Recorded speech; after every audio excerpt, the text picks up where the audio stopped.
Ever feel like your CPQ system is like, just not quite hitting the mark? Like it could be faster, smoother, just better overall. Yeah, absolutely. It's a common thing, right? Yeah. And you've brought us this, oh my gosh, this amazing guide from Oracle on CPQ performance optimization. It's a good one. It is chock full of tips. Yeah. I mean, wow. Yeah, it's really interesting because it really highlights just how important performance is in the CPQ world. I mean, think about it. If your system is slow, you've got frustrated sales reps, you've got delayed quotes, Oh, yeah. potentially missed deals, nobody wants that. No, absolutely not. So let's dive in. Where do we even begin with all this optimization goodness? Because there's a lot here. Yeah, there is. I think the first thing that they really stress is this idea of benchmarking, like taking your CPQ's pulse. They're really adamant about this, and it's for good reason, right?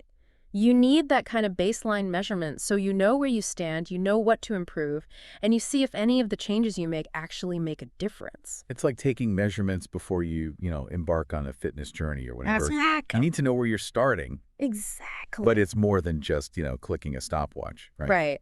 Oracle actually suggests getting kind of granular with it. They're saying, like, use your browser's network tab, dive into those CPQ performance logs. Oh, wow.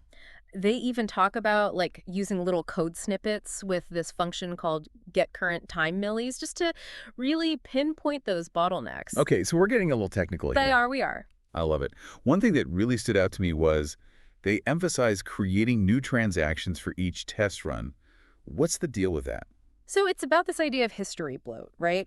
Imagine you're testing a new exercise routine, but you're using the same weight every day, even as you get stronger, right? You're not really getting an accurate picture of your progress. Right. Same thing with reusing these transactions in CPQ. It can kind of skew your performance data. So fresh start for each test. Exactly. Makes sense.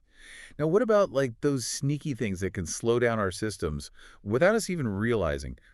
Oracle calls out a few usual suspects. Yeah. And the first one might surprise you. They start with strings. Strings. Just those harmless little bits of text. Wait, really? How can text be a problem? It's all about what's happening in the background. So every time you interact with the page, all those strings, they're being sent back and forth to the server, even if their value hasn't changed. It's like, imagine sending, a whole email when all you changed was the subject line. Oh, okay. Yeah. I see the problem. Yeah. So it's an efficiency thing. Exactly. What's the solution there? So Oracle, they recommend using things like document views or participant profiles to manage those strings. So think of them like gatekeepers, right? That prevent all that unnecessary data from clogging up the system. I love a good gatekeeper. Now, I am all about making things look nice, but I have a feeling image menus, rich text fields, those come with a price. They do. I mean, think of them like those really high-res images on a website, right? All right. Stunning. Yeah. Yes. Can they slow down loading times, especially that first time somebody accesses them? Absolutely. Yeah, it's a balance between aesthetics and speed. Exactly. Okay. And while we're on the topic of kind of trade-offs, we should mention array sets. Really powerful for handling large amounts of data, but too many can really bog down your system, especially if you have, some folks clinging to Internet Explorer still. Oh, yeah. Gotta love it. So moderation is key. Moderation, always key. Okay, but let's dive into like the nitty-gritty here. Yeah. The code itself. I'm ready to get technical. Excellent. Let's talk about a common coding trap. Always true hiding rules. Always true hiding rules. Okay, first of all, what are those? So this is when developers, they use a hiding rule to hide an attribute that never actually needs to be shown. They think they're being clever, but that attribute, it still gets sent to the browser. Oh. It adds unnecessary weight. Like packing a suitcase full of clothes, you'll never wear. Exactly. Use things like document views, participant profiles for commerce attributes, or even just the hidden property for configuration attributes. It's all about traveling light. Streamlining. Yeah. I like it. Okay, let's talk about loops, specifically for loops. I know this is like essential in coding, but they can also be performance hogs, right? Big time. Imagine this. You have a for loop with 10 iterations nested inside another for loop also with 10 iterations. Okay. That means the code inside those loops is running 100 times. That's a lot of repetition, especially if it's pulling data each time. Exactly. Okay. And that kind of brings us to data tables, another kind of area that's ripe for optimization. Right, because data tables are like those giant spreadsheets we all know and Cool. love or sometimes love to hate. How? How do we keep those from like Fogginess down. So it's all about making those data table queries as efficient as possible. Okay. Imagine, right, searching for a specific document in a filing cabinet with no labels. Oh, a nightmare. It's going to take forever, right? Give me those labels. And that's essentially what indexes do for your data table queries. Okay. They speed up that search process tremendously. And Oracle really stresses that if a column's being used in a where clause, it absolutely needs an index. Index those columns. Makes sense. Mm-hmm. Now, what about that update line items action? It's a lifesaver. I'm not going to lie. Yeah. But I have a feeling there's a right way and a wrong way to use it. Absolutely. It's a very powerful tool, but it can trigger a whole cascade of like unnecessary processes if you're not careful. So like if I'm updating multiple line items, it's better to just make all the changes first and then hit save once. Exactly, because each time you hit save, you're potentially triggering all these scripts and functions that don't need to be rerun. It's like recalculating a spreadsheet after every single cell edit. Ouch. Yeah. No, definitely not efficient. That's not at all. Speaking of efficiency, let's talk about those scripts embedded within HTML attributes. It seemed harmless enough, but I feel like those could cause some trouble. They can. They can. I mean, imagine you have this script that generates, like, I don't know, a really complex pricing table, and it's being displayed in an HTML attribute, right? Now, if that attribute is set to, like, revert to default on every update, that script could be running overtime. Oh, talk about overkill. So what's a better approach for that? So you want to generate those kind of resource-intensive HTML attributes on demand rather than every single time. Use like a simple Boolean attribute as a trigger or even a commerce action. It's all about kind of being strategic. Love a good strategy. Now, commerce rules, they're essential, but I've heard whispers they can also slow things down. Is there truth to that? It's all in the implementation, right? I mean, if you have this rule with like a really complex script that's looping through, you know, hundreds of line items, that's going to be slow. Right. Okay. So what's the secret sauce then to keeping those commerce rules running smoothly? So think of it this way, right? Instead of having everyone crowd through like a single doorway, you want to create multiple, more efficient pathways, Okay. right? So handle those kind of line level loops outside of the rule, store the results in like a temporary array, and then have the rule reference that array. Much faster. Elegant and efficient. I love it. Now, configuration flows, those step-by-step guides that walk users through complex choices, those can get bogged down too, right? Oh, for sure. Especially as those flows get more and more elaborate with more attributes, rules, HTML elements. You know the drill. Yeah. And Oracle's really big on this whole idea of keeping them streamlined. So what's the best way to kind of tackle those really bulky configuration flows? Break them down into smaller, more manageable chunks. Think like bite-sized pieces of information, easier to digest. It's like organizing a really messy room. Divide and conquer. Love it. And while we're in cleanup mode, Oracle has some strong feelings about unused attributes. What's the verdict? Get rid of them. Okay. They're digital clutter. Taking up space, potentially slowing things down. It's like finally clearing out that jump drawer. So satisfying. The best. And speaking of organization, what about optimizing our product hierarchy? So important. Remember, attributes and rules, they're inherited down the hierarchy, right? Right. So placing them strategically at that highest level, it saves you from all that unnecessary duplication and improves performance. Smart. Okay, I have a confession. Yeah. I love dabbling in JavaScript, but I have a feeling Oracle might not approve. So what's the alternative? So while custom JavaScript can be tempting, it's often kind of the culprit when things go awry, especially after upgrades. Okay. Oracle really urges us to stick with that native CPQ functionality whenever possible. It's generally faster, more stable, and, you know, better supported in the long run. Okay. Native it is. Yeah. Now, what about those outdated features that Oracle has essentially shown the door? What are they called? Deprecated items, right? Yeah, get them out of here. Out with the old, in with the new. What are the modern, efficient alternatives? So replace those old global functions with, you know, proper BML scripts, use BMQL queries instead of that gettable data function, opt for formulas instead of summation attributes. It's like upgrading from, I don't know, a clunky old phone to a sleek new smartphone. Ooh, I could already feel the speed. Right. Speaking of speed, let's shift gears a little bit and talk about integrations. They're essential, but I imagine they can introduce their own set of, performance challenges. Oh, absolutely. Especially those URL integration calls, as much as we love them, super useful, but they can cause delays if we're not careful. Right, like waiting for a website to load. Sometimes it's a breeze, sometimes it takes forever. Exactly. And that's why Oracle really emphasizes setting timeouts for like every single URL access function you use. Oh, okay. It's like a safety net, Got it. right, to prevent those external calls from, holding up the whole show. Okay, so timeouts for those external calls. Got it. Sure. What other tricks does Oracle have up its sleeve for integrations? Well, so on top of those kind of URL level timeouts, you can also set timeouts at the individual action level. Okay. So this gives you like even more granular control, right? So Right. you can fine tune that performance based on the specific task at hand. So we've talked about like optimizing our code, cleaning up those digital cobwebs, taming those pesky integrations. But what about those like built-in Oracle CPQ features that can boost performance? Yeah. You mentioned, I think earlier, on-demand loading. Yes. Tell me more. This feature, this is a game changer, especially for pages with tons and tons of content. So instead of loading everything all at once, on-demand loading fetches only what's needed at that moment, Okay. dramatically speeding up those page load times. So it's like streaming a movie. You don't need to download the entire file before you can start watching. I love it. Exactly. And speaking of things that make life easier, let's talk about caching.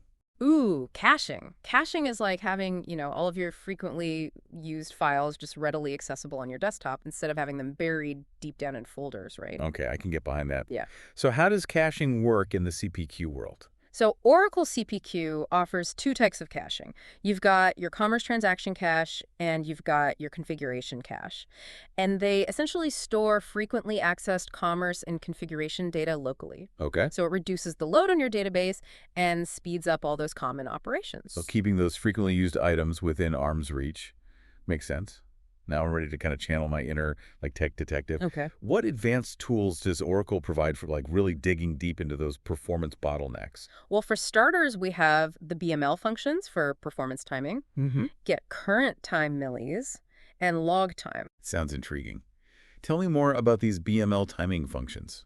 So they work together to essentially measure the exact execution time of your BML scripts. So it's like having a stopwatch for your code, right? Oh, okay. You can pinpoint those lines or maybe even those blocks of code that might be dragging things down. So it's like having this detailed breakdown of your code's performance. Exactly. I can see how that would be incredibly valuable. Yeah. But what if we need to like really rein in those processes that are just going rogue? Right. That's where the long-running thread diagnostic comes in, Okay. LRTD. Yeah. They let you actually set timeouts for specific operations Okay. and even configure actions if those timeouts are exceeded.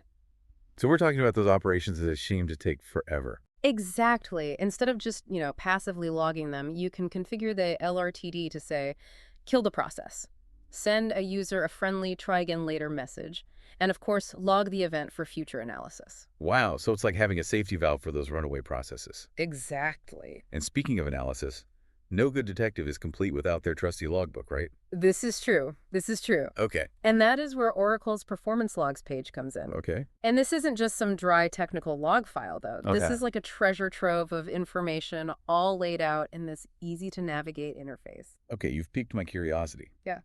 Tell me more about what kind of insights these performance logs hold. So you can see everything from user logins and logouts to detailed commerce and configuration actions. Wow. You can even see how long each operation is taking on the server side versus the browser side. Oh, wow. It's a gold mine for spotting trends and pinpointing those pesky performance bottlenecks. Sounds like an invaluable tool for any CPQ admin. Are there any other performance-boosting tricks we should have up our sleeves? Yeah, absolutely. Oracle has actually built in some really clever safeguards to prevent those dreaded line loops. Line loops. Refresh my memory on what those are again. Essentially, they're coding patterns that can cause infant loops, Oh, okay. which lead to major performance issues. But don't worry, Oracle has implemented features that prevent these line loops from occurring in things like subdocument attribute defaults and commerce rules. Phew. No. That's good to know. Yes. What other hidden gems are tucked away in this performance optimization guide?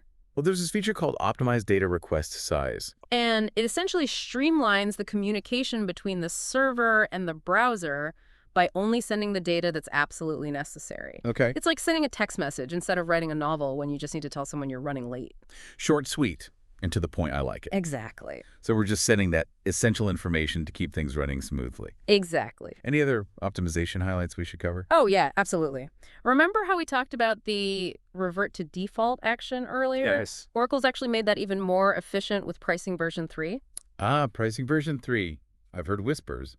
But what's the big deal with this new version? So in the past, when you set a line item attribute to revert to default, it would trigger both the line item attribute defaults and the advanced defaults, which could be redundant. Now, with pricing version 3, only the line item attribute defaults are executed, Okay. which makes the process much faster. So it's all about streamlining those actions for maximum efficiency. But I imagine there are some caveats with upgrading to, a new pricing version. Oh, absolutely. You always want to test any major changes in a controlled environment first. Of course. Make sure all of your pricing logic still holds up before you unleash it on your entire user base. Right. Always better to be safe than sorry. Exactly. Now, what about those, more obscure performance settings that often get overlooked? Oh, yeah. Any hidden gems we should know about? One that comes to mind is the locale search comparison in BML scripts setting. Locale search comparison in BML scripts. Okay. That sounds pretty technical. Break it down for me. So this basically affects how string comparisons are handled in your BML scripts. Okay. String comparisons. What does that even mean? So it determines how the system compares text strings, taking into account things like accented characters and different character encodings used in various languages. Okay. Having it enabled ensures accuracy, which is obviously super important for global companies, but it can also slow things down a bit. So it's a trade-off between precision and performance. Exactly. Got it. Disabling it can certainly speed things up, but you need to be mindful of potential, localization issues, Right. especially if you have users all over the world. Globalization is a beautiful thing, It is. but it definitely adds complexity. It does. Okay. Any other settings we should have on our radar? One more. The BML print logging setting. Okay. It's a fantastic tool for debugging, like leaving a trail of breadcrumbs to follow if something goes wrong. But having it switched on in production can lead to performance issues because all those log entries, they start to add up. So it's helpful during development, but maybe not so much in a live environment. Exactly. Okay. So remember to disable that setting once you're happy with your configurations. Got it. Yes. Anything else before we wrap up this performance optimization extravaganza? Just a couple final nuggets of wisdom. Okay, I'm ready. When it comes to those really frequently used actions like add lines and reconfigure, keep them lean and mean. By that you mean? Avoid adding any unnecessary logic or bells and whistles to those actions. Okay. Since they're used so often, any extra weight there can really impact that overall performance. So streamline, streamline, streamline. Streamline. I like it. What else? And if you're still using SOAP D1 for integrations, it might be time to consider a modern alternative, like SOAP B2 or even better REST APIs. I have a feeling this is about efficiency again. SOB1 requires those extra login and logout calls for every single interaction, Right. which can really slow things down. So upgrading those integrations can lead to some serious speed improvements. Absolutely. Any final words of wisdom from the performance optimization trenches? Just remember, even small optimizations can make a big difference. Okay. For example, when you're working with dictionaries in your BML scripts, a simple dict-struct structure is often more efficient than a dict-string structure. It's all about choosing the right tool for the job, even when it comes to something as seemingly small as data structures. Well, this has been an incredibly insightful deep dive into the world of CPQ performance optimization.